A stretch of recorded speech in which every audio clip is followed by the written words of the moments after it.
આગામી 48 કલાકમાં સૌરાષ્ટ્રના ભાગોમાં વરસાદ થવાની શક્યતા રહેશે। 30મી જુલાઈથી 2 ઓગસ્ટ વચ્ચે પણ એક વરસાદી વહન આવી રહ્યું છે। દક્ષિણ ગુજરાતમાં ભારેથી અતિભારે વરસાદની સંભાવના છે। 24થી લઈને 27 જુલાઈ દરમિયાન મધ્ય ગુજરાતમાં ધોધમાર વરસાદ આવે તેવી સંભાવના પૂરેપૂરી જોવા મળી રહી છે। હજુ સુધી તમે અમારી ચેનલને સબસ્ક્રાઇબ નથી કરી તો અત્યારે જ ન્યૂઝરૂમ ગુજરાતને સબસ્ક્રાઇબ કરો, ફેસબુક અને ઇન્સ્ટાગ્રામ પર ફોલો કરો।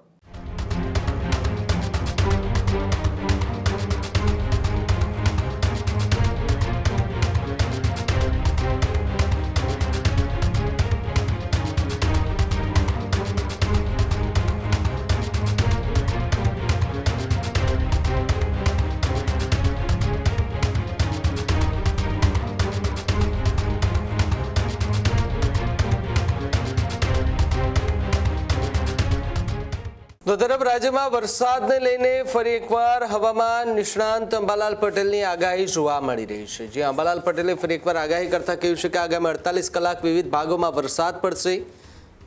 દક્ષિણ ગુજરાતમાં ભારેથી અતિભારે વરસાદની સંભાવના છે। મધ્ય ગુજરાતમાં ધોધમાર વરસાદની આગાહી કરાઈ, જ્યારે પશ્ચિમ સૌરાષ્ટ્રના ભાગોમાં વરસાદની શક્યતા। મહેસાણા, પાટણ, સાબરકાંઠામાં વરસાદની આગાહી કરાઈ। પંચમહાલ સહિત પૂર્વ ગુજરાતના ભાગોમાં પણ વરસાદ આવે તેવી સંભાવના। ગોધરા, લુણાવાડા, દાહોદના ભાગોમાં ભારે વરસાદની સંભાવના છે। 24થી લઈને 27 જુલાઈ દરમિયાન મધ્ય ગુજરાતમાં ધોધમાર વરસાદ આવે તેવી સંભાવના પૂરેપૂરી જોવા મળી રહી છે। રાજ્યમાં વરસાદ અંગે અંબાલાલ પટેલે આગાહી વ્યક્ત કરી છે। 48 કલાકમાં વિવિધ ભાગોમાં ભારેથી અતિભારે વરસાદની સંભાવના છે। દક્ષિણ ગુજરાતમાં ભારેથી અતિભારે વરસાદ પડવાની શક્યતાઓ જોવા મળી રહી છે।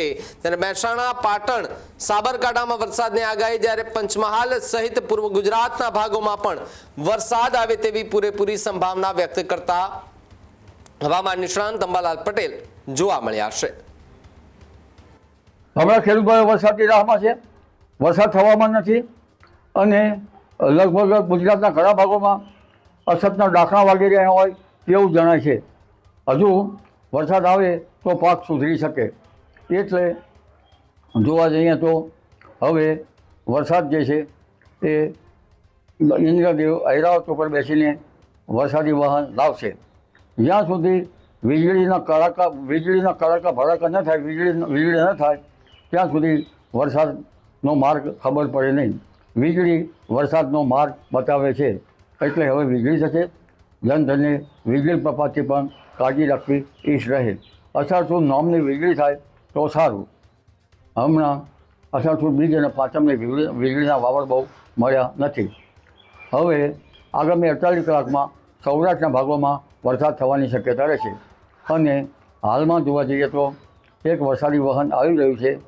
આમ તો તારીખ 21-22થી વરસાદી વાતાવરણ બની જશે, પરંતુ તારીખ 24, 25 અને 26 જુલાઈમાં લગભગ 27 જુલાઈ સુધીમાં મહેસાણાના ભાગોમાં, ઉત્તર ગુજરાતના ભાગોમાં ભારેથી અતિભારે વરસાદ થવાની શક્યતા રહેશે। પાટણ સમી હારીના ભાગોમાં પણ વરસાદ થવાની શક્યતા રહેશે। મહેસાણાના ભાગો, સાબરકાંઠાના ભાગો અને અરવલ્લીના ભાગોમાં પણ વરસાદ થવાની શક્યતા રહેશે। કેટલાક ભાગમાં ભારેથી અતિભારે વરસાદ થવાની શક્યતા રહેશે।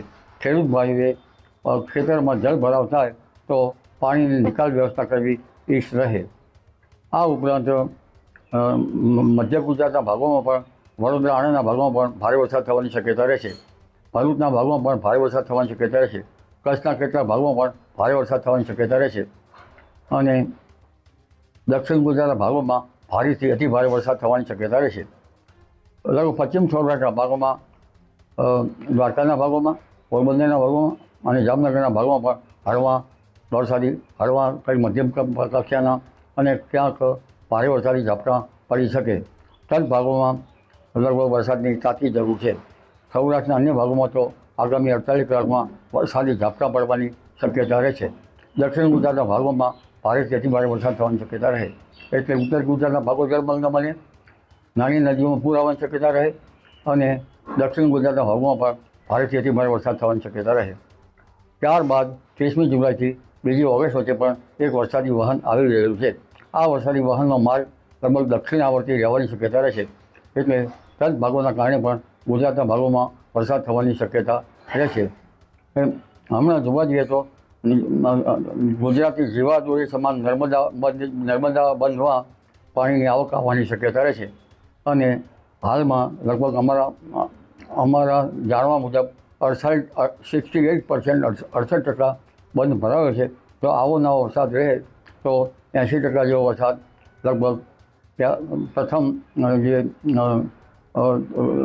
સિસ્ટમ છે તેમાં જ વરસાદ આવી શકે. સાબરમતી નદીમાં પણ પાણીનો આવરો આવશે અને ઉત્તર ગુજરાતના ભાગોમાં તળાવો અને વોંકડાઓમાં પાણી ચાલવાની શક્યતા રહેશે. અને આ ઉપરાંત 30મી જુલાઈથી 2 ઓગસ્ટ વચ્ચે પણ એક સિસ્ટમ બની રહી છે જેનો માર્ગ દક્ષિણાવર્તી રહેવાની શક્યતા છે. આ માર્ગના લીધે પણ ગુજરાતના ભાગોમાં વરસાદ થવાની શક્યતા રહે. એટલે લગભગ નર્મદા ડેમની ઊંચાઈ હવે ધીરે ધીરે વધવાની શક્યતા રહે અને 80% અને લગભગ આમ વાહનો આવ્યા કરે તો આ બંધ પૂરેપૂરો ભરાઈ જવાની શક્યતા રહે. ખેડૂત ભાઈઓ છે ખેતરમાં ડ્રોન ઉડાવતા હોય છે ત્યારે આપને એક પ્રશ્ન સતાવતો હોય છે કે જે આપણે અત્યાર સુધી જીપીએસ ટેકનોલોજીવાળા ડ્રોન વાપર્યા છે જેથી કરીને મોબાઈલ ટાવર છે અથવા તો હાઈ ટેન્શન લાઇન પસાર થતી હોય, કોઈ વૃક્ષો હોય, ત્યારે જે જીપીએસ ટેકનોલોજીવાળા ડ્રોન છે એમાં ટકરાય અને ટ્રેસ થાય છે. પણ એગ્રીવન લાવ્યું છે GNSS ટેકનોલોજી ડ્રોન, જેથી કરીને એ ડ્રોન છે એ કોઈ જગ્યાએ ટકરાય નહીં, પોતાની રીતે જ ડિસિઝન લે છે અને મૂવ થઈ જાય છે. જેથી કરીને GNSS ટેકનોલોજી ડ્રોન છે એ વાપરવાનો આગ્રહ રાખો. અત્યારે જ ન્યૂઝરૂમ ગુજરાતની યુટ્યુબ ચેનલને સબસ્ક્રાઇબ કરો અને ઇન્સ્ટાગ્રામ અને ફેસબુક પર ફોલો કરો. અપડેટ રહો, સત્યની સાથે રહો.